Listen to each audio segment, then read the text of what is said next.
오늘 하나님 말씀 우리 함께 보도록 하겠습니다. 하나님의 말씀은 마가복음 1장 9절에서 13절까지의 말씀입니다. 마가복음 1장 9절에서 13절까지의 말씀입니다.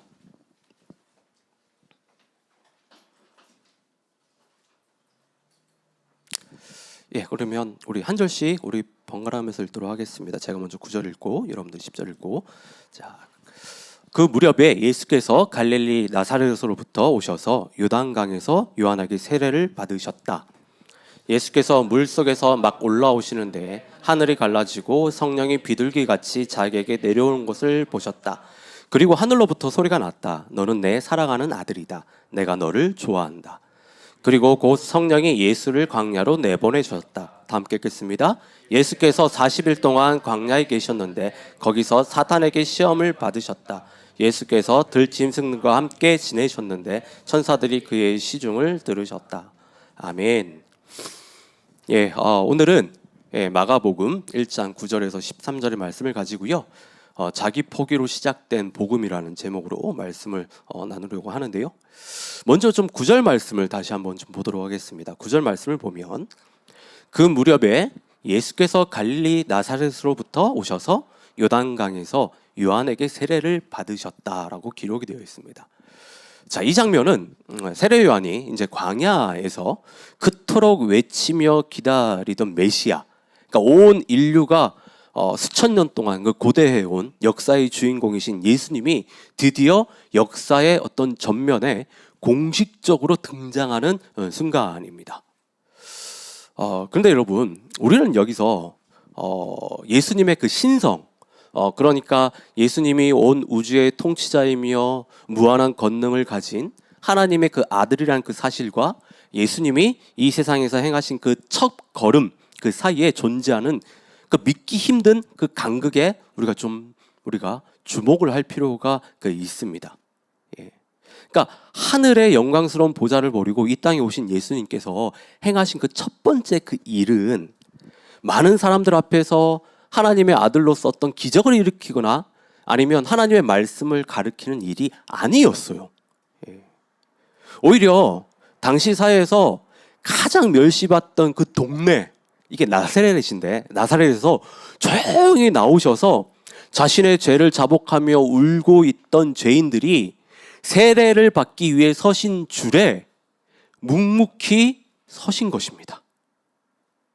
이게 첫 번째 하신 일이에요. 여러분, 일은요, 창조주가 죄로 인해 망가진 인간들의 삶에 직접 걸어 들어오신 엄청난 사건입니다. 그럼 여기서 우리는 제가 여러분들에게 좀 질문을 드리면요, 왜 예수님은 역사의 주인공으로 어떤 역사의 전면에 등장하시면서 가장 먼저 이 세례를 받으셨을까요? 가장 먼저 왜 세례를 받으셨을까요? 8절을 보면 세례 요한이 베푼 이 물세례의 의미가 명확하게 드러나는데, 당시 요한의 세례는 단순한 종교의식이 아니었습니다. 그러니까 세례는 사람들 앞에서 공식적으로 자신의 죄를 인정하고 나는 죽어 마땅한 죄인입니다라고 고백하며 나의 옛 삶은 내가 청산하겠다, 내가 이제 돌이켜서 내가 살겠다라고 하는 그 마침표였어요. 세례는 헬라어로 밥티조라고 하는데 이는 잠기다, 침수되다, 가라앉다는 뜻을 가집니다. 이것은 일종의 상징적인 어떤 죽음을 의미하는데, 그러니까 물 속에 들어갈 때 죄로 얼룩진 나의 옛 자는 이제 죽고 물 밖에 나올 때 하나님의 은혜로 새 생명을 얻어 내가 이제 구원받았다라고 하는 것을 공표하는 거예요. 이런 신앙 고백입니다. 그런데 바로 이 지점에서 우리가 이제 좀 생각해야 되고, 우리를 조금 어떻게 보면 좀 헷갈리게 만드는 것이, 여러분, 세례를 받는 데 있어서 전제는 뭘까요? 전제 조건, 죄예요. 죄입니다. 그러니까 죄가 있어야 돼요. 죄를 씻어내는 게 세례거든요. 그래서 죄로부터 내가 자유롭게 되는 게 그게 세례입니다. 그런데 우리가 믿는 예수님은 어때요? 죄가 하나도 없으신 분이에요. 자, 성경을 보면 이걸 분명하게 이야기하는데, 고린도후서 5장 21절을 보면 하나님께서는 죄를 모르는 분에게 우리 대신으로 죄를 씌우셨습니다. 히브리서 4장 15절은 모든 점에서 우리와 마찬가지로 시험을 받으셨지만 죄는 없으십니다. 그러니까 예수님은 죄가 지금 없다라고 하는 거예요. 그리고 우리와 같은 인간으로 이 세상에서 사셨지만 단 한 번도 죄를 범한 적이 없다라고 하는 겁니다. 그런데 왜 이런 예수님이 왜 죄인들이 받아야 될 이 세례를 받으셨냐라고 하는 겁니다. 마태복음 3장을 보면 세례 요한이요, 자신에게 세례를 받으러 온 예수님을 보고요, 자신은 절대로 예수님한테 세례를 베풀 수 없습니다, 이런 얘기예요. 오히려 내가 예수님한테 세례를 받았으면 받았지 저는 예수님한테 세례를 베풀 수 없습니다라고 예수님을 말려요. 이때 예수님이 뭐라고 이야기하시냐면요, 마태복음 3장 15절을 보면 지금도 그렇게 하도록 하십시오. 이렇게 하여 우리가 모든 의를 이루는 것이 옳습니다. 그러니까 모든 의를 이루기 위해서라고 하는 거예요. 모든 의를 이루기 위해서. 예수님께서 여기서 이야기하신 그 모든 의라고 하는 것은 예수님이 얼마나 거룩하고 얼마나 대단한 거지 그런 것들 증명하고 드러내기 위한 것이 아니에요. 이것은 성경 전체를 관통하는 하나님의 그 구원 계획을 성취한다는 뜻입니다. 그러니까 예수님은 죄가 있어서 세례를 받으신 것이 아니라 우리의 죄를 당신의 것으로 짊어지기 위해 죄인의 줄에 서셨다라고 하는 거예요. 신학적으로 이를 연합이라고 부르는데요, 거룩하신 예수님이 죄인인 우리와 한 줄에 서심으로써 우리의 모든 죄와 수치가 예수님께 옮겨지고 예수님의 그 완벽한 의로우심이 우리에게 옮겨지는 이 위대한 연합이 지금 이 요단강가에서 시작됐다라고 하는 겁니다. 이 요단강가에서. 여러분, 이것이 우리에게 있어서 얼마나 감사하고 벅찬 일인지 좀 생각해 보십시오. 예수님은 저 멀리 높은 곳에 계셔서요, 우리를 내다보시면서 야, 회개해야 돼, 너 그렇게 살면 안 돼, 이렇게 지금 훈계만 하시는 것이 아니라 오히려 우리가 받아야 될 그 무거운 그 심판의 물속으로, 우리가 겪어야 할 어떤 그 부끄러운 삶의 그 밑바닥으로 우리와 연합을 해서 가라앉으셨다라고 하는 거예요. 물속으로. 세례를 받으시며 물속으로 잠기시는 이 예수님의 그 모습이요, 나중에는 어떻게 드러나죠? 십자가의 사건으로 드러나잖아요. 그러니까 이 세례를 받는 것이 십자가의 그 완성에 대한, 그 예수님이 그 십자가의 그 사랑에 대한 어떤 예고편이에요. 예고편. 하나님의 아들이신 예수님이 인간의 가장 낮은 자리, 그러니까 죄인들이 서는 그 줄에 서시는 이 철저한, 어떻게 보면 자기 포기가 없었다면 여러분, 우리는 구원을 못 받았습니다. 주님께서 그 줄에 안 서셨다면, 주님께서 세례를 받지 않으셨다면 우리는요, 구원을 받을 수가 없었어요. 예수님은 하나님의 아들이라는 자신의 신분을 내세우기보다 우리와 똑같은 눈높이에서 아파하시는 그 완전한 그 내려놓음을 선택하셨어요. 우리를 구원하기 위해서 가장 낮은 곳으로 자기 자신을요 던지셨다라고 하는 겁니다. 이것이 바로 우리가 믿는 그 복음의 진짜 시작이에요. 우리가 예수님을 신뢰하고 따를 수밖에 없는 이유라고 할 수 있습니다. 자, 여러분, 이 놀라운 이야기가 우리에게 어떤 의미가 있는지 우리는 생각해 보면, 우리는 누구나 자신의 인생의 주인공 되고 싶어 하잖아요. 그래서 무엇인가 시작할 때 다들 어떻게 하죠? 남들보다 화려하고 누가 봐도 막 부러워할 만큼 막 이렇게 완벽하게 멋지게 뭔가를 시작하려고 하지 않습니까? 보통 다 그렇게 하잖아요. 그런데 온 우주의 주인공이신 그 예수님이 역사에 등장하신 모습을 보면요, 이런 우리의 상식을 완전히 뒤엎습니다. 가장 높으신 분이 가장 낮은 곳에서 사역을 시작하셨다는 이 역설이 오늘 더 높이만 올라가고 더 뭔가 붙들려 하고 더 뭔가 가지려고 애쓰는 우리에게 정말 중요한 교훈을 던진다라고 하는 거예요. 예수님은 원래 하늘 영광의 보좌에서 영원히 차등받으셔야 되는 분입니다. 하나님의 아들이라는 그 누구도 범접할 수 없는 완벽한 타이틀을 가지신 분이신데 예수님이 사역을 시작하면서 가장 먼저 찾아가신 곳은 여러분 왕궁이 아니잖아요. 지금 죄인들이 줄지어 서 있는 요단강가였습니다. 죄 없는 분이 죄인들의 줄에 섞여서 고개 숙인 것, 이것은요 여러분 단순한 겸손이 아닙니다. 철저한 자기 포기예요. 철저한.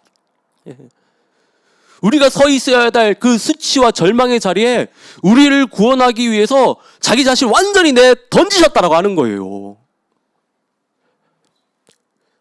이 자기 포기의 그 가치를 극명하게 보여주는 어떤 극명하게 대립을 보여주는 인물이 마가복음 10장에 보면 나오는데 부자 청년입니다. 그를 좀 생각해 보면 그래요. 그는 부자였잖아요. 성경에 보면 부자라고 얘기해. 예. 근데 엄청난 부자입니다. 그러니까 재력도 있고 또 율법을 아주 잘 지킨 그런 성실한 또 어떤 신앙이었습니다. 그 사회 평판까지 다 갖춘 그런 사람들이었어요. 뭐 어떻게 보면 뭐 오늘날 표현하면 뭐 잘 나가는 뭐 교회 오빠 뭐 이렇게 우리가 이제 생각해 볼 수 있는데 영생을 원하는 그에게 예수님이요 핵심을 찌르는 요구를 하세요. 네가 가진 것을 다 팔아 가난한 사람들에게 주라. 그런데 성경은 그 청년이요 뭐라고 이야기하냐면 울상을 하며 근심하며 돌아갔다고 이야기합니다. 여러분 그럼 왜 예수님을 그렇게 등져서 돌아갔을까요? 그는 자신의 삶에 예수라는 영생을 추구하고 싶었을 뿐이에요. 정작 자신의 것을 포기할 준비가 전혀 되어 있지 않았습니다. 그의 재물은 단순한 돈이 아니라 자신의 자존심이자 미래를 지탱하게 하는 어떤 안전장치였어요. 나를 증명해주는 뭐 그런 것이었다라고 하는 거예요. 그러니까 그 움켜쥐고 있는 것을 못 핀 겁니다. 쉽게 얘기해서 눈앞에서 주님을 놓쳐버린 거예요. 자기 것을 포기하지 못하니까. 세상은 끊임없이 우리에게 더 높이 올라가라고 더 많이 소유하라고 네 능력을 증명하라고 외칩니다. 근데 예수님의 방식은 정반대예요. 지금 보세요. 하나님의 아들이잖아요. 근데 오셔서 하신 일이 더 낮은 곳으로 가셨어요. 더 많은 것을 내려놓으셨습니다. 자기를 포기하셨다라고 하는 거예요. 여러분 진짜 신앙의 실력은 내가 얼마나 많이 가졌냐가 아니에요. 주님을 위해 기꺼이 내가 얼마나 포기했느냐 거기서 결정이 되는 겁니다. 예수님이 내 인생의 주인은 내가 아닙니다라고 고백하며 내 꿈과 계획과 그 모든 것들을 주님 앞에 내려놓는 거, 이걸 얼마나 내려놓느냐에 따라서 우리의 신앙의 실력이 거기서 다 드러나는 겁니다. 다 드러나는 거예요. 근데 놀라운 사실은 예수님이 요단강 물속에서 깊이 들어가 자신을 낮추셨을 때 성경을 뭐라고 이야기하죠? 하늘이 열렸다라고. 하늘이.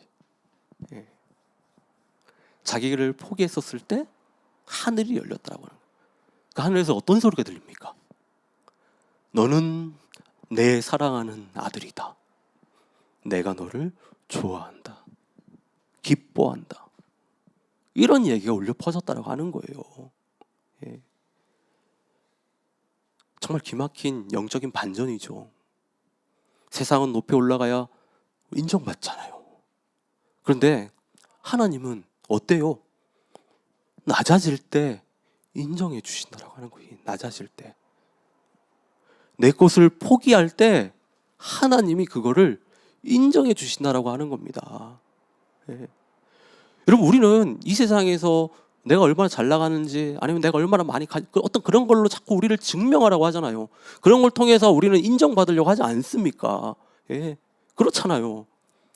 그런데 하나님은 그거 가지고 우리를 인정하지 않으세요. 하나님을 위해, 이 교회를 위해, 영혼들을 위해 내가 얼마나 내가 가진 것을 내려놓고 포기하느냐, 그거 가지고 인정해 주신다라고 하는 겁니다. 근데 이 내려놓는 것, 이 포기하는 것이 정말 두려운 일이에요. 내가 꽉 쥐고 있는 이 손을 펴버리면 당장이라도 모든 게 끝날 것 같고 내 인생이 완전히 좀 뒤처질 것 같고 뭐 그런 두려움들이 있습니다. 근데 우리가 기억해야 될 것은 하나님을 위해 그리고 주님이 주신 그 사명을 기꺼이 위해서 기꺼이 내 손을 펴는 그 순간 그때 하나님이 역사하시고 하나님이 일하신다라고 하는 거예요. 여러분 이게 진짜 믿음이에요. 이게 믿음의 실력이라고 할 수 있습니다. 자, 12절의 말씀을 좀 보겠는데 12절을 보면 그리고 곧 성령의 예수를 광야로 내보내셨다라고. 참 이 말씀이 참 우리를 좀 당황스럽게 하죠. 바로 앞에서 어떤 일이 있었죠? 하늘이 열리고 하나님께서 예수님을 향해 너는 내 사랑하는 아들이요 내가 너를 좋아한다 뭐 기뻐한다 이렇게 이야기를 하셨어요. 그러니까 최고의 어떤 인정과 사랑을 확인받으셨다라고 하는 거죠. 근데 이런 일이 있었는데 그 직후에 지금 어떤 일이 벌어졌죠? 분위기가 완전 180도로 바뀌었습니다. 성령께서 예수님을 어떻게 하셨다라고 지금 이야기합니까? 성령께서 예수님을 광야로 보냈잖아요. 왕궁이나 아니면 성전이나 아니면 뭐 사람들의 인정을 받을 만한 어떤 그런 화려한 어떤 멋진 어떤 그런 사역의 현장이 아니라 광야로 보내셨다라고 하는 거예요. 광야로. 인정을 받았는데 우와 했는데 갑자기 광야 갔어. 여러분 광야가 어떤 곳입니까? 광야는 척박함을 넘어서요 생명이 온전히 살아갈 수 없는 그런 힘든 곳입니다. 수많은 위협이 그 안에 있고요. 또 광야에 나가 보시면 뭐 나중에 뭐 이스라엘든지 한번 가보시면 진짜 5분도 10분도 견디기 너무 힘든 곳이에요. 근데 성령께서 예수님을 그곳에 내보내셨다라고 하는 거예요. 내보내셨다라고 하는 거. 이 내보내셨다라고 하는 이 단어의 이 원어의 그 뉘앙스는 그래요. 훨씬 더 거칠고 강력합니다. 그러니까 단순히 일로 가면 됩니다. 일로 가. 뭐 이렇게 해서 인도해 주는 어떤 이런 게 아니라 이렇게 슬 민 게 아니라 내던지신 겁니다. 강권적으로 밀어냈다라고 하는 거예요. 강권적으로. 예수님은 지금 자신을 완전히 비워내고요. 자신을 포기하면서 죄인들이 받아야 될 세례를 받으셨어요. 철저한 자기 포기를 통해서 지금 하나님의 기쁨이 됐다라고 하는 겁니다. 그렇다라고 한다면 그 이후에 어떤 축복이라든지 보상이 지금 뒤따라야 되는 것은 아닐까요? 성령께서 광야로 가는 길을 막아주시거나 적어도 험한 길을 피하게 해주셔야 되는 것은 아닐까요? 근데 오히려 지금 어떻게 해요? 예수님을 광야로 거칠게 몰아넣으셨다라고 하는 겁니다. 그리고 그곳에서 사단에게 40일 동안 시험을 받게 하세요. 시험을. 우리는 좀 이런 기대를 품고 신앙생활을 할 때가 참 많죠. 하나님의 부르심을 위해서 내 소중한 것들을 포기했으니까. 안락함과 어떤 많은 기회를 뒤로하고 밴쿠버까지 내가 왔으니까 얼마든지 더 큰 교회에 갈 수 있었는데 얼마나 더 좋은 환경에서 내가 신앙생활을 할 수 있었는데 그래도 나름 교회 한번 세워보겠다고 이렇게 개척교회를 섬기니까 이런 희생과 결단을 내가 했으니까 하나님께서 내 삶에 많은 문제들을 해결해 주실 거야. 하나님께서 내 삶에 오셔서 내 길을 앞길을 활짝 열어주실 거야. 은혜를 주실 거야. 이런 믿음을 가지고 우리가 신앙생활 많이 하잖아요. 은연중 이런 생각들 가지고 있잖아요. 그렇잖아요. 예. 당장 오는 5월에 우리가 준비하는 코스타리 선교도 마찬가지예요. 요즘처럼 바쁜 시대에 자신의 삶을 일정 부분 내려놓고 적지 않은 시간과 비용을 들여서 선교를 떠나는 것은 쉬운 일 아닙니다. 여러분 쉬운 일 아니에요. 분명 큰 믿음의 결단이 필요한 일입니다. 그래서 내심 기대하잖아요. 내가 지금 10일이라는 이 삶을 내가 이걸 포기하고 하나님 앞에 내어드렸으니까 분명히 큰 은혜가 있을 거라고. 그런 생각들을 가지고 있잖아, 내심. 그런 마음으로 선교를 준비하니까 이제 모든 길이 다 술술 열릴 거라고, 풀릴 거라고, 또 선교 가서 그 일정 가운데 함께 하셔서 하나님과 함께해서 많은 은혜들이 있을 거라고 막 이렇게 기대를 하잖아요. 그런데 오늘 말씀은 우리의 이런 기대를 완전히 깨트린다고 하는 거예요. 믿음으로 자기 포기를 했을지라도 우리를 기다리는 그 길은 꽃길이 아니라 메마른 광야일 수 있습니다. 성령께서 우리를 따뜻하고 안락한 온실이 아니라 치열한 시험이 도사리는 광야로 우리를 거칠게 내모실 수 있다라고 하는 거예요. 내가 믿음의 결단을 한다고 해도. 여기서 우리는 의문을 가져야죠. 내가 자기 포기를 했는데, 내려놓았는데 결과가 왜 하필이면 광야일까? 성령님은 왜 광야로 그렇게 예수님을 내모셨을까? 믿음의 결단으로 나아가는 우리를 왜 굳이 광야로 이렇게 몰아넣는 것인가? 우리 이런 의문을 좀 가져야 됩니다. 생각해야 돼요. 생각해야 돼요. 그 이유를 두 가지라고 저는 보는데, 먼저는 우리를 진짜 하나님의 사람으로 빚어가기 위해서예요. 진짜 하나님의 사람으로 빚어가기 위해서. 광야는 세상의 모든 의지가 끊어지는 곳인데 반대로 생각하면 그래요. 그렇기 때문에 오직 하나님만 붙들게 되는 그런 거룩한 장소입니다. 성령께서 우리를 광야로 내몰아 철저히 고립시키는 이유는 분명합니다. 세상의 소리와 내 안에 그 욕망을 잠재우고요, 오직 하나님의 음성에만 반응하는 존재로 우리를요 새롭게 세팅하기 위해서요. 새롭게.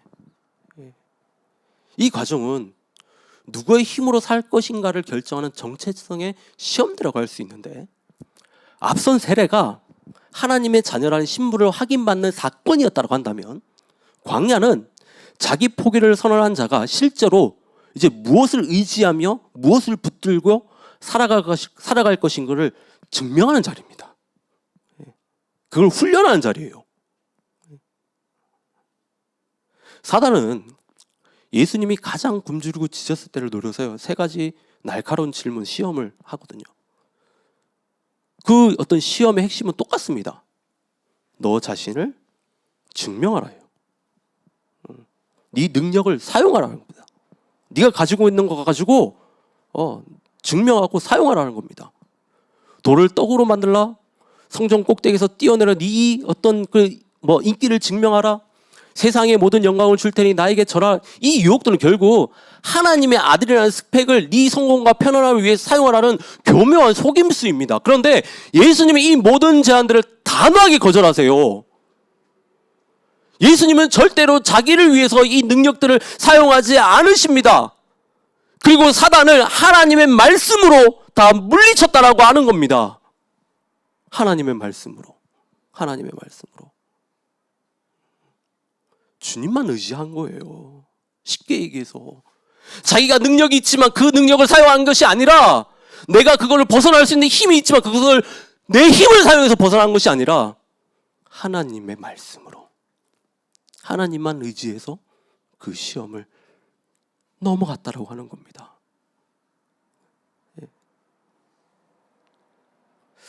결국 이 광야 연단은 사명을 향해 나아가기 위한 필수적인 트레이닝입니다. 여러분 성경에 보면요, 모세도 그렇고 바울처럼, 그러니까 사명의 현장에 서기 전 그 광야를 거치지 않는 어떤 리더들은 없었어요. 다 광야를 거쳤다라고 하는 겁니다. 하나님이 우리에게 주시는 진짜 보상은요, 눈앞에 당장 달콤한 어떤 결과물이 아니라 어떤 거센 풍랑 속에서도 하나님 한 분만으로 충분하다라는 어떤 단단한 어떤 내면의 영적인 그 근육이에요. 영적인 내면의 어떤 그 근육이라고 하는 겁니다. 그래서 성령께서 우리를 광야로 내모시는 것은 결코 우리를 어떤 고난 속에 방치하시는 것이 아닙니다. 오히려 우리를 그 어떤 그 거센 그 풍랑에도 흔들리지 않는 단단한 사명자로 세우시려는 하나님의 사랑의 훈련이라고 하는 거예요. 자, 다른 하나는 광야는 사단의 영적 전쟁에 승부처 있기 때문이에요.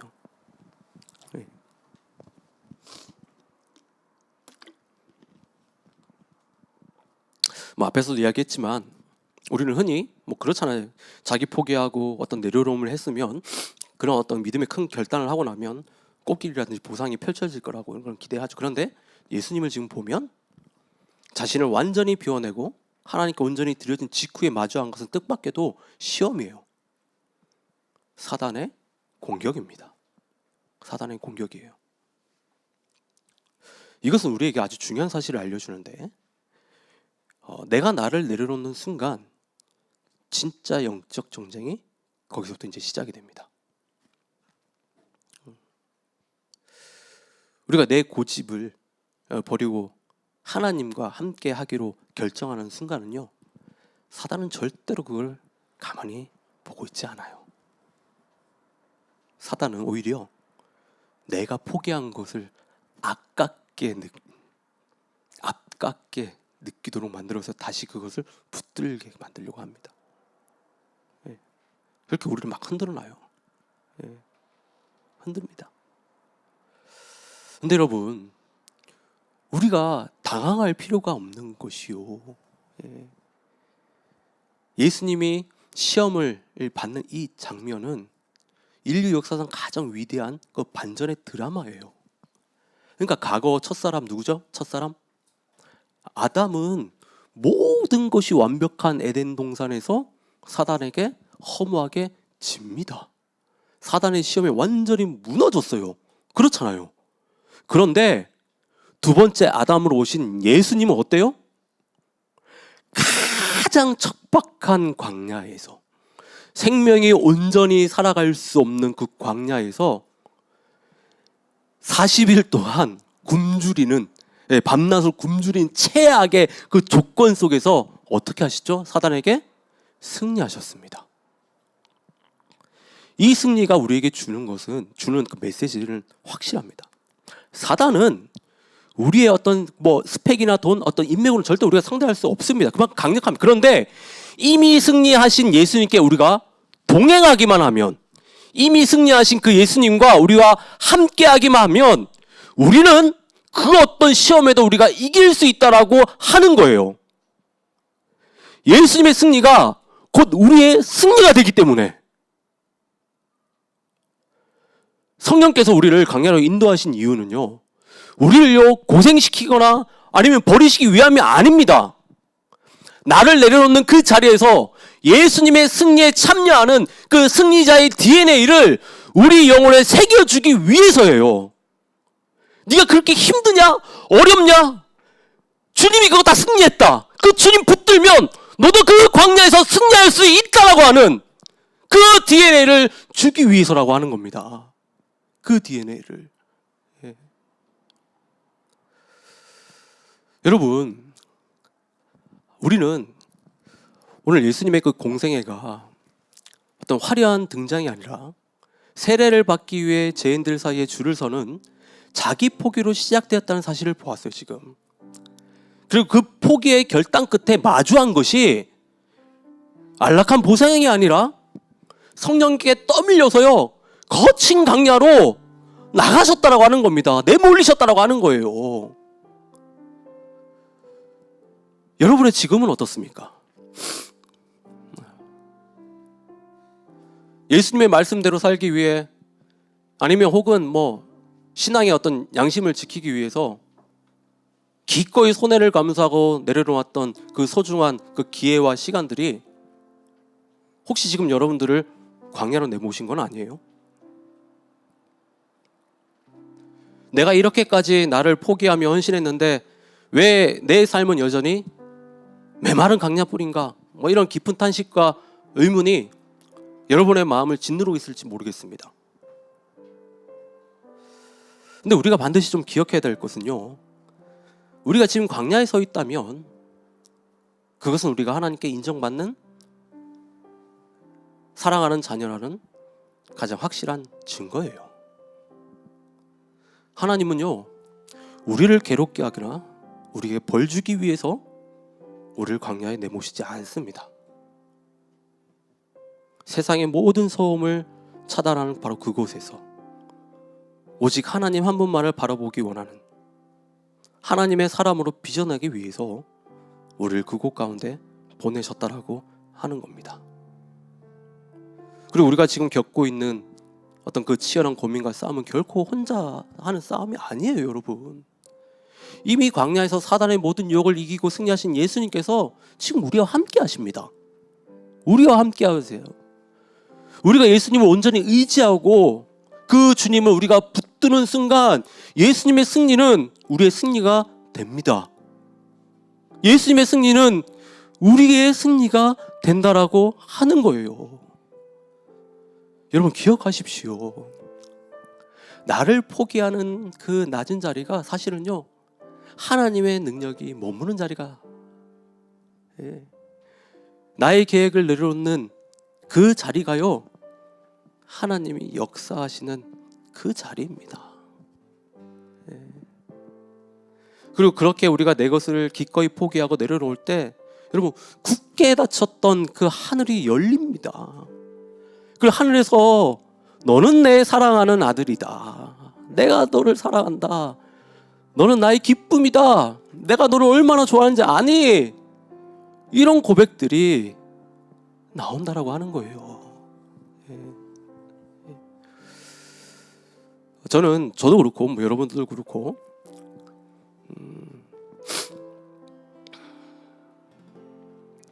좀 믿음으로 분명 하나님께서 우리에게 보여주시는 것들이 있을 거라 저는 생각합니다. 어떤 걸 내려놔야 될지, 지금 어떤 거를 내가 포기해야 될지. 그 내려놓음과 그 포기를 통해서 정말 큰 은혜를 받는 우리 모두가 되기를 진심으로 좀 축원합니다. 우리가 내려놓을 때, 우리가 포기할 때, 지금 복음이 시작됐잖아요. 예수님이 내려놓을 때. 그런 것처럼 우리가 내려놓을 때, 포기할 때 하나님의 놀라운 일하심이 그곳에서 시작될 것입니다.